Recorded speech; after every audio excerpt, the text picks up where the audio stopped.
मेरे प्यारे दोस्तों नमस्कार। कैसे हैं आप लोग। मैं आशा करता हूं कि आप लोग बढ़िया होंगे एवं मस्त होंगे। दोस्तों आज की क्लास में हम लोग 10वीं क्लास की हिंदी के 50 ऐसे महत्वपूर्ण ऑब्जेक्टिव सवाल को देखने वाले हैं जो कि आपकी 10वीं के मैट्रिक फाइनल परीक्षा की दृष्टि से काफ़ी महत्वपूर्ण है। तो आइए दोस्त देखते हैं कि पहला सवाल क्या है। यदि आप हमारे चैनल पर नए हैं तो चैनल को सब्सक्राइब कर दीजिए, इस वीडियो को लाइक कर दीजिए। यदि आपका कोई भी दोस्त मित्र भाई बहन 10वीं की कंप्लीट तैयारी करना चाहते हैं तो इस वीडियो को शेयर करके सब्सक्राइब जरूर करवाइए। और देखिए दोस्त, पहला सवाल आपकी स्क्रीन पर दिया गया है कि जाति प्रथा का मुख्य कारण क्या है। आप लोग इन 50 सवाल को ध्यान से अंत तक जरूर देखिएगा और बताइएगा कि आप लोग कितने सवालों का सही जवाब दे पाते हैं और कितना सवाल आपसे गलत होता है। तो पहला सवाल है कि भारत में जाति प्रथा का मुख्य कारण क्या है। तो जाति प्रथा का मुख्य कारण रोजगार का न मिलना। यदि बेरोजगारी है तो जाति प्रथा का मुख्य कारण है। तो भारत में बेरोजगारी ही जाति प्रथा का मुख्य कारण है। ऑप्शन नंबर ए हो जाएगा। अगला सवाल है कि श्रम विभाजन और जाति प्रथा के लेखक कौन है। तो श्रम विभाजन और जाति प्रथा के जो लेखक है उनका नाम है बाबा साहब भीमराव अम्बेडकर। डॉक्टर भीमराव अम्बेडकर जी जाति प्रथा और श्रम विभाजन के लेखक हैं। अगला सवाल है कि सिखों के 5वें गुरु कौन थे। तो सिख धर्म के 5वें गुरुदेव का नाम, सिखों के 5वें गुरुदेव गुरु अर्जुन देव थे। ऑप्शन नंबर बी हो जाएगा। अगला सवाल है कि राम नाम के कीर्तन पर किसने जोर दिया। राम नाम के कीर्तन पर किसने बल दिया, किसने जोर दिया। तो गुरु नानक जी ने राम जी के नाम पर राम नाम के कीर्तन पर जोर दिया था। अगला सवाल है कि मंगमा कहाँ के रहने वाली थी। तो जो मंगमा है वो बेंगलुरु के किसी गांव के रहने वाली थी, यानी कि वेंकटपुर के रहने वाली थी। सही उत्तर हो जाएगा option number D, Mangamma Venkatpur Bengaluru की रहने वाली थी। अगला सवाल है कि दही वाली मंगमा कहानी के कहानीकार कौन है। तो दही वाली मंगमा कहानी के कहानीकार श्रीनिवास जी हैं। ऑप्शन नंबर ए हो जाएगा। अगला सवाल है कि गांधी जी को महात्मा की उपाधि किसने दी। इन चारों ऑप्शन में से कौन ऐसे व्यक्ति थे जिन्होंने गांधी जी को महात्मा बोला था। तो इसका सही उत्तर हो जाएगा गांधी जी को महात्मा बोलने वाले रविंद्रनाथ टैगोर जी थे। सही उत्तर हो जाएगा ऑप्शन नंबर बी। अगला सवाल है अमीरुद्दीन का जन्म कहाँ हुआ था। अमीरुद्दीन का जन्म कहाँ हुआ था। तो अमीरुद्दीन का जन्म बिहार में हुआ था। ऑप्शन नंबर बी हो जाएगा इसका सही उत्तर। यहाँ मैं आपको एक छोटा सा सवाल पूछता हूँ कि अमीरुद्दीन किनका नाम था। अमीरुद्दीन किनको कहा जाता था। ये आपको ये सवाल है, इसका आंसर आपको कमेंट में बताना है कि अमीरुद्दीन किसको कहा जाता था। अगला सवाल है कि बिस्मिल्लाह खां कौन सा वाद्य यंत्र बजाते थे। तो जो बिस्मिल्लाह खां जी थे वह शहनाई बजाते थे। ऑप्शन नंबर डी हो जाएगा।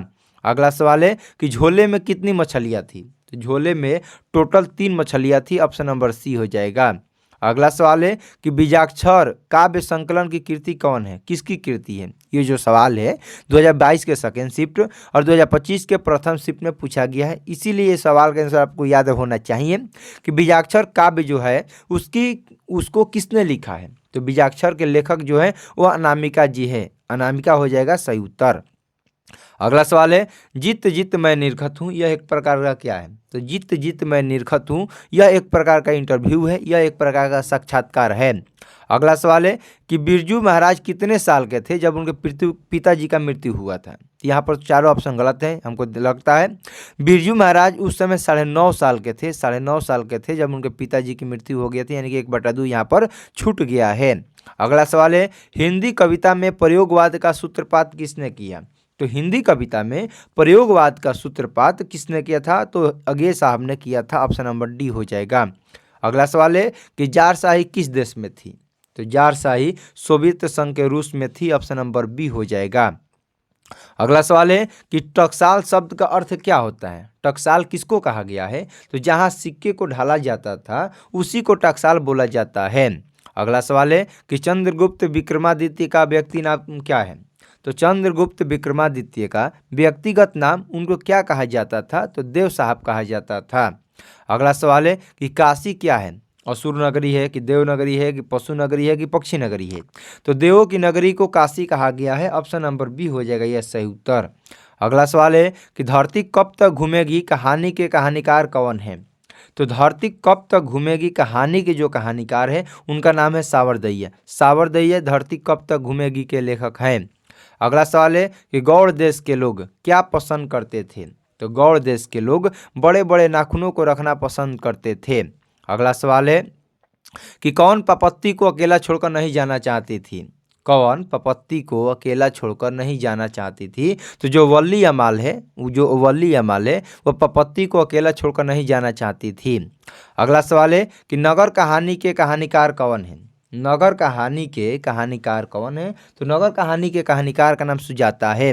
अगला सवाल है कि मंगू जन्म से क्या थी। तो जो मंगू थी जन्म से गूंगी थी, पागल थी, अंधी थी, का ऑप्शन नंबर डी हो जाएगा। तो मंगू जो थी जन्म से पागल और गूंगी दोनों थी, ऑप्शन नंबर डी हो जाएगा इसका सही उत्तर।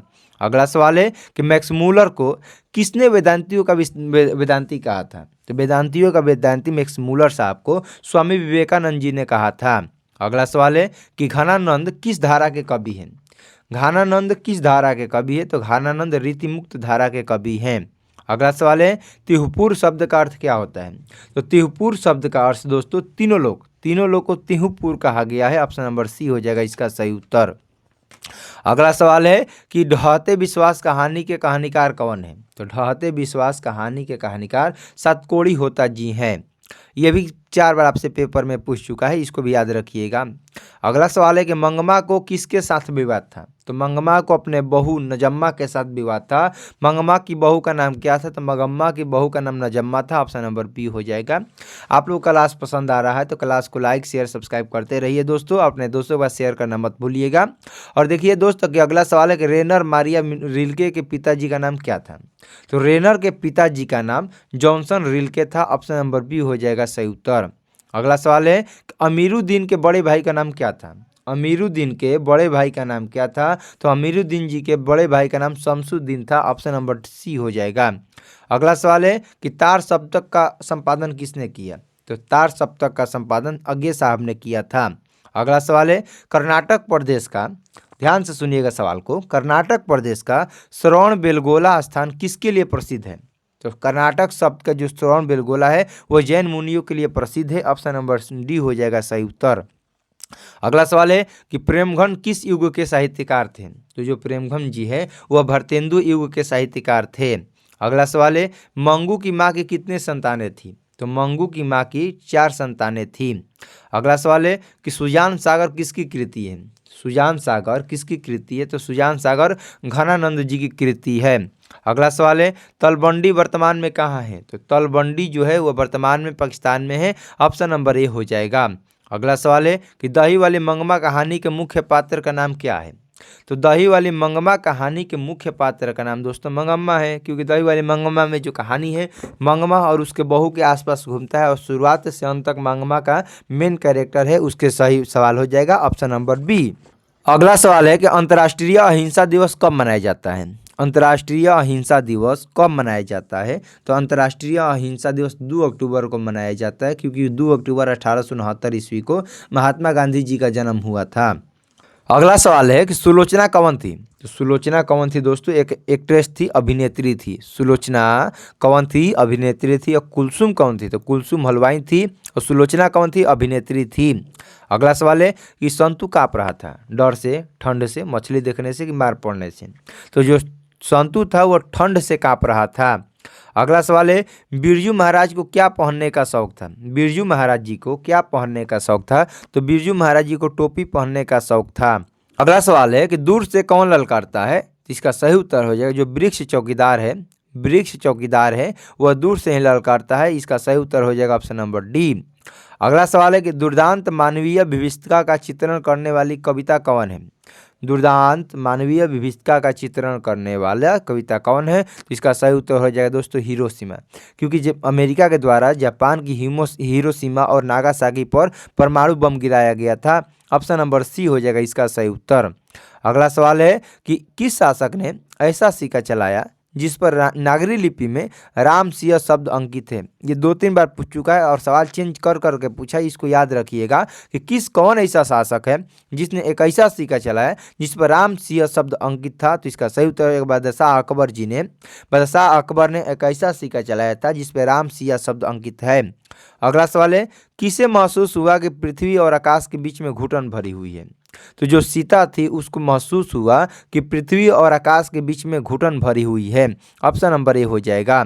अगला सवाल है कि जीर्ण जनपद किनकी कृति है। जीर्ण जनपद किनकी कृति है। तो प्रेमघन जी की कृति है। जीर्ण जनपद प्रेमघन की कृति है। अगला सवाल है, वल्ली अमाल के गांव का नाम क्या था? वल्ली अमाल के गांव का नाम क्या था? तो वल्ली अमाल के मुनांडी पट्टी था। ऑप्शन नंबर ए हो जाएगा सही उत्तर। अगला सवाल है, महारानी विक्टोरिया ने नाइट की उपाधि किसे प्रदान की? तो महारानी विक्टोरिया ने नाइट की उपाधि किसे प्राप्त किया था? तो मैक्समुलर को नाइट की उपाधि प्रदान की थी। यानी कि सही उत्तर हो जाएगा ऑप्शन नंबर ए, महारानी विक्टोरिया ने मैक्समुलर को नाइट की उपाधि प्रदान की। अगला सवाल है, किसे प्रेम का पीर कहा गया है? किसे प्रेम का पीर कहा गया है? तो इसका सही उत्तर हो जाएगा घनानंद जी को प्रेम का पीर कहा गया है। अगला और यह हम लोग का अंतिम सवाल है कि ढहते विश्वास शीर्षक पाठ में किस बांध के टूटने की बात कही गई है? तो ढहते विश्वास शीर्षक पाठ में जो दलेई बांध है उसी को टूटने की बात की गई है। ऑप्शन नंबर ए हो जाएगा इसका सही उत्तर। और यहाँ से दोस्तों टोटल हम लोगों ने 50 ऑब्जेक्टिव सवालों को देख लिया। आप लोग कितने सवाल का आंसर सही कर पाए हैं, इसका आंसर आपको कमेंट में जरूर बताना है। तो चलिए दोस्त, आज की क्लास को यहीं पर समाप्त करते हैं। यदि आप हमारे चैनल पर नए हैं तो चैनल को सब्सक्राइब कर दीजिए, इस वीडियो को लाइक कर दीजिए। यदि आपका कोई भी दोस्त मित्र भाई बहन 10वीं कंप्लीट तैयारी करना चाहते हैं तो इस वीडियो को शेयर करके सब्सक्राइब जरूर करवाइए। और मिलते हैं ऐसे ही कंटेंट के साथ, तब तक के लिए आपको जय हिंद जय भारत।